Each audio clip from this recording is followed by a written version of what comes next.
what would be your regards to Finnish companies? Why they should join us to meet you and others in Pakistan is in April? Why to Pakistan?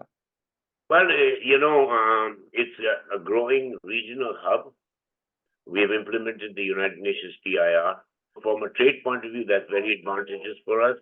Moreover, even for transit to the Mediterranean or say even Trabzon in the Black Sea, we are an ideal location. So we are promoting that. That's number one. Number two, we have a very, very large market of 243, 245 million people, where the consumption is only growing. And the agro product, we are the seventh largest agricultural producer in the world, fifth largest country in the world in terms of population. Its requirements are huge. And I don't think that the public is getting everything it really wants. It also has to increase its productivity in terms of industrial production. Now, we've had some major new investments, like, as you know, the Recotic settlement, in which the Recotic investment has now started to pick up pace, and again, which involves local capacity building.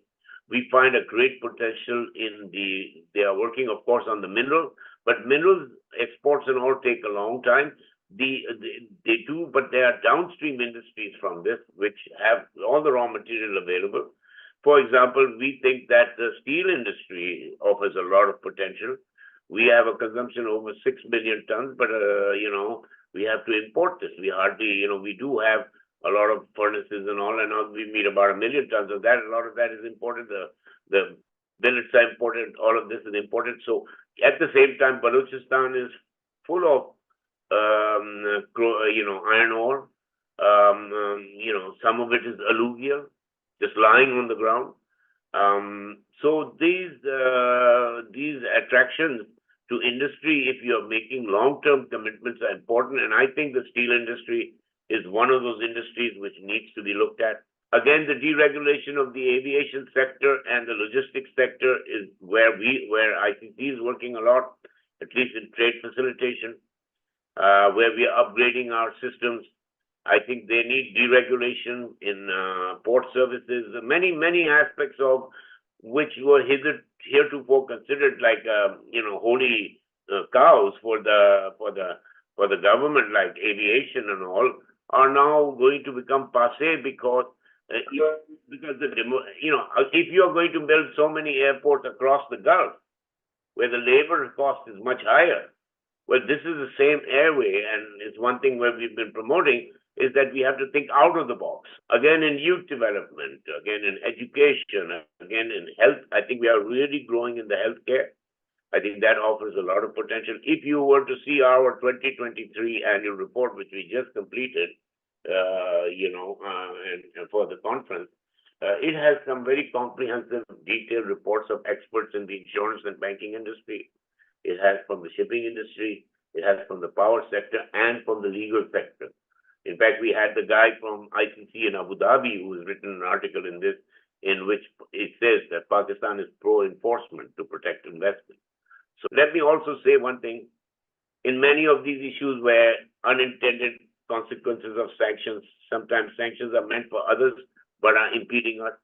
International banks are always citing various issues for clearing our dollar clearing, because if goods transit Iran, but there's no transaction with Iran, they're going to Azerbaijan or Turkey. Again, in these kinds of things, we are taking it up with everybody in the region and in Paris. And the question is, here's our question for multilaterals and international bodies. You sympathize with us, you agree with us. That's not the issue. The issue is, are we capable of making the changes that is required, is the real issue, And that is where the internet, and they have admitted to me, yes, that is the real question. Okay, you agree, we all agree, but can you get it done? Yeah, I mean, it comes down to that, because that means you're motivating national governments to do it. And we are multilateral, we are not bilateral, okay? So the preeminence of bilateral relationships in the case of major powers is very prominent. And that's the reality you realize. I mean, it's something we live with. But the European Union is encouraging because, again, the European Union itself is multilateral. So it has to carry a lot of countries together in its consensus. So in a way, they suffer the same problem we do, yeah. Thanks so much for very valuable information. I think that it's just time to welcome the Finnish and other foreign companies to Pakistan. So see you in Pakistan. Yeah, I think finished products have a potential, and I think that our balance of payment position will improve. We are waiting for the second package of the IMF to be negotiated. I think the first package is more or less a foregone conclusion, and I think by 12th April or something, by the time you get here in April, you will have all the news. Right. Thank you so much. See you in Pakistan. Yeah. See you in Pakistan.